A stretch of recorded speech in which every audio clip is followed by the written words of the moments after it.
Doctor Ashok, uranium जो कि एक रेडियो एक्टिव मटेरियल है, उसका मदर मिल्क में जाना या इनफैक्ट मदर की बॉडी के अंदर जाना, भले ही वो पानी के स्रोत से जा रहा है या किसी और रीजन से जा रहा है, ये कितना खराब है? आपने कहा कि पानी के अंदर तो परमिसिबल लिमिट से भी ज्यादा वाटर कंटामिनेटेड है, तो इसके अच्छे परिणाम तो हम नहीं समझते कि होंगे।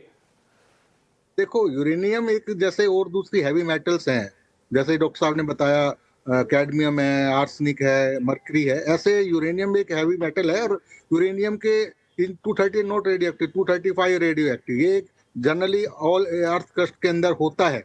इसके काफी सोर्स हो सकते हैं जो कि डिफरेंट वहां पर जो आपकी संरचना है नीचे धरती के अंदर, तो अलग अलग खदानें हैं वहां पर, माइंस हैं, तो वहां से कंटामिनेशन का सोर्स हो सकता है। लेकिन इसे डरने की जरूरत नहीं है, क्योंकि ये एक दूसरे जो हैवी मेटल्स है उसकी तरह ये भी एक यूरेनियम भी एक हैवी मेटल्स है। और अच्छी बात क्या है कि जो मैक्सिमम यूरेनियम है वो आपका यूरिन के थ्रू एक्सक्रीट हो रहा है, ये रिटेन नहीं हो रहा। तो मदर मिल्क में आ रहा है, ये थोड़ा सा जांच का विषय है भाई। लॉन्ग टर्म में, जैसे डॉक्टर रवि बता रहे थे कि ये लॉन्ग टर्म में एक स्टडी करने की जरूरत है। फेज 2 के अंदर हम लोग प्लान भी कर रहे हैं कि इसका लॉन्ग टर्म में क्या इफेक्ट पड़ सकता है नवजात बच्चों के ऊपर।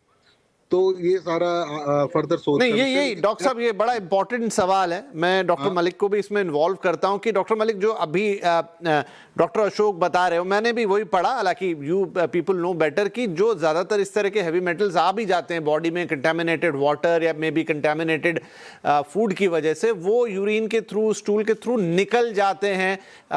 बॉडी का एक अपना मैकेनिज्म है, लेकिन अगर वो मदर के मिल्क में पहुंच गए, इसका मतलब है कि बॉडी उसका एब्जॉर्प्शन कर रही है। हो सकता है आज बात चिंता की ना हो, लेकिन एक जगह निकला है और अभी तो पूरा देश है, इतना बड़ा देश, और भी राज्यों में कभी जांच हो और वहां ऐसी चीजें निकले, तो आज की मौजूदा स्थिति को देखते हुए आप इसे कितना और शोध का विषय मानते हैं कि इसकी जांच होनी चाहिए और इसके रूट कॉज तक पहुंचना चाहिए? देखिए एक सक्षम और अनुभवी टीम से इसकी जांच तो होनी चाहिए, वो तो बहुत बहुत आवश्यक है, क्योंकि इस चीज को लाइटली नहीं लेना चाहिए। दूसरी चीज है, जब भी कोई हैवी मेटल बॉडी में जाता है, जैसे अब यूरेनियम का एग्जांपल ले लें, जब वो अंदर जाता है तो इंटेस्टाइन से केवल 0.2% ही जो है वो एब्जॉर्ब होता है इंटेस्टाइन से, बाकी वो फीसिस में वेस्ट होकर निकल जाता है। तो ये जो लगभग 2% एब्जॉर्ब होता है वो फिर बॉडी के अंदर प्लाज्मा प्रोटीन से बाउंड होकर सर्कुलेट करता है और कुछ किडनी के थ्रू बाहर भी चला जाता है। लेकिन कुछ लेवल्स जो हैं वो प्लाज्मा के अंदर फ्री भी रह जाती हैं, जो कि फिर मेमोरी ग्लैंड्स में जाती हैं और मिल्क में चली जाती हैं।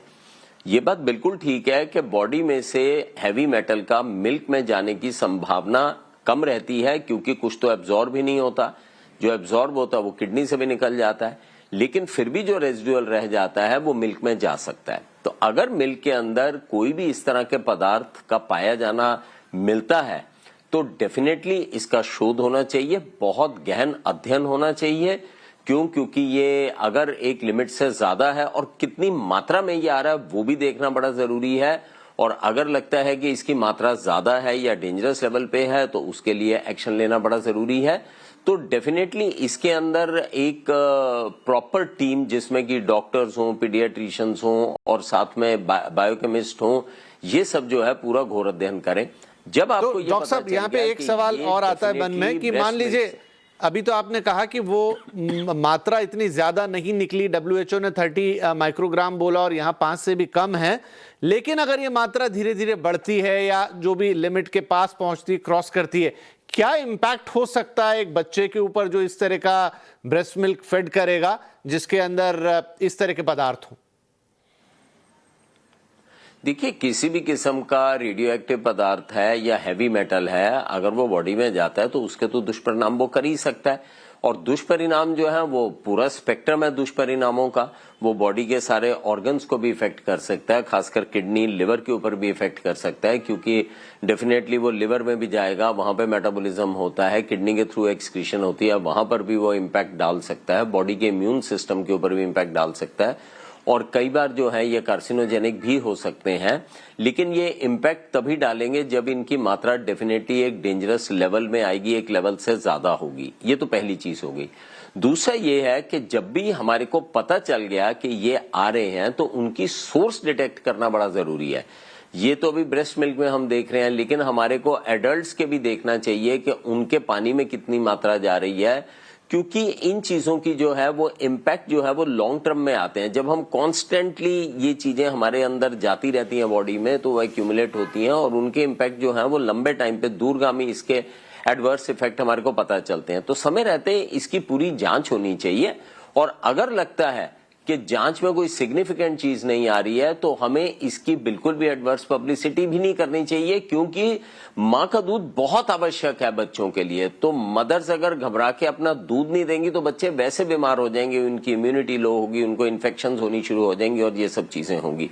तो ये एक तरह से दो धारी तलवार है, जिसका की सोल्यूशन ही यही है कि हमारे को प्रॉपर जांच करके पता करना चाहिए कि ये आ कहां से रहे हैं, आ रहे हैं तो किस मात्रा में आ रहे हैं और डेंजरस लेवल में है कि नहीं है। अगर ये नहीं है तो फिर हमारे को ब्रेस्ट फीडिंग को एनकरेज करना चाहिए, क्योंकि ब्रेस्ट फीडिंग एनकरेज करना ही बच्चे के स्वास्थ्य के लिए नहीं, डेफिनेटली डॉक्टर मलिक, तो वो तो एक आई थिंक एक बहुत अवेयरनेस अभी लोगों में आ भी चुकी है और आपने भी बताया, और वो बात तो है। हम भी इस कार्यक्रम में लगातार यही कह रहे हैं कि ब्रेस्ट फीडिंग तो बिल्कुल एक बच्चे के लिए अमृत की तरह है। जैसा डॉक्टर साहब ने शुरुआत में कहा कि शुरू के 6 महीने तो पानी भी नहीं, और उसके बाद भी 2 साल तक लगातार, क्योंकि वहां से जो इम्यून सिस्टम डेवलप होता है और रोगों से लड़ने की जो क्षमता उस दूध के जरिए आती है एक बच्चे के अंदर, वो दुनिया में कोई और चीज दे नहीं सकती।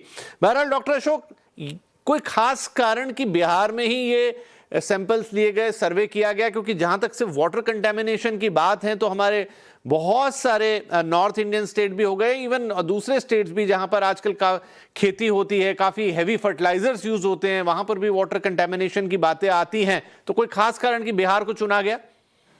नहीं विपिन जी, इसमें कोई खास कारण नहीं है, क्योंकि ये यूरेनियम का डिटेक्शन भूजल में और भी दूसरे स्टेट्स में हुआ है, राजस्थान में हुआ है, महाराष्ट्र में हुआ है। एक जैसे ये स्टडी एक्चुअली जो हमने कंडक्ट की है महावीर कैंसर संस्थान पटना, एम्स, और इसमें काफी अदर यूनिवर्सिटीज इन्वॉल्व हैं। तो ये एक स्टडी, और ये गवर्नमेंट ऑफ इंडिया का ही प्रोग्राम है। Indian council medical research time पर इस तरह की स्टडी, इस तरह के प्रोजेक्ट फंड करती रहती है, जिससे कि जो डेटा आता है वो डेटा हेल्प करता है फ्यूचर गवर्नमेंट पॉलिसीज को बनाने में। और कोई अगर ऐसा कोई एडवर्स इफेक्ट दिखाई देता है, ऐसी चीजें हमें मिलती है, तो उसको कैसे उसके अगेंस्ट पॉलिसी बना सकें, कैसे अच्छे प्रोग्राम चला सके। जैसे गवर्नमेंट ऑफ इंडिया ने ऑलरेडी ही बहुत अच्छा जल शक्ति मिशन के द्वारा चलाया हुआ है कि हर जल नल और उसमें जल, जिससे साफ और स्वच्छ पानी मिल सके। अब ये डेटा से घबराने की जरूरत नहीं है, लेकिन इससे हमें ये तो पता लगा कि भाई इस वाले एरिया में यूरेनियम का कंसंट्रेशन ज्यादा है और इस एरिया में हम और अच्छी सप्लाई, वाटर सप्लाई को मेंटेन कर सकें, वहाँ के लोगों को अवेयर और जागरूक कर सकें कि जिससे कि वो उस तरह के भूजल का सेवन ना करें। और इससे हमें एक और फायदा होगा कि जो हमारा रेन वाटर है, जो हर साल हमारा वेस्ट हो जाता है, we aware the public society की how to harvest the rain water, क्योंकि वो वाला पानी जो रेन वाटर होता है काफी साफ होता है, उसको स्वच्छ करने में भी कॉस्ट कम आती है, और वो जितने भी हैवी मेटल्स वगैरह उससे फ्री होता है। तो ऐसा कोई खास कारण नहीं है कि बिहार ही चूज किया। एक स्टडी डिजाइन की थी जिसके अंदर हमने नियर बाई एरिया को सिलेक्ट किया, जहाँ पर ऑलरेडी माइनिंग वगैरह ज्यादा होती हैं। तो लकली हमको ये ब्रेस्ट मिल्क के अंदर ये डिटेक्ट हुआ। तो ऐसा कोई इसमें मेन वजह ऐसे नहीं कि बिहार ही किया, कहीं भी हो सकता है, but this is a good information जिसको हम ह्यूमन हेल्थ के केयर के लिए अच्छे तरीके से नए प्रोग्राम बनाने में और उनके वेलफेयर में यूटिलाइज कर सकते हैं। नहीं बिल्कुल, और ये एक अच्छी चीज़ है। और देखिए एक बड़ी, देखिए पर्टिकुलर तो फोकस हो गया कि ये मदर मिल्क में निकल गया, इसलिए थोड़ा हल्ला इस पर ज़्यादा मच गया, थोड़े कान खड़े हो गए और आज हम बैठ के चर्चा भी कर रहे हैं। लेकिन ग्राउंड वाटर कंटामिनेशन तो इस देश में एक हकीकत भी है, और उसके कारण हमने देखा है कि बहुत सारे रोग, कई बार तो बात कैंसर पे भी आ जाती है कि कैंसर होने के एक प्रमुख कारण में माना जा रहा है कि ग्राउंड वाटर कंटामिनेशन हो रहा है।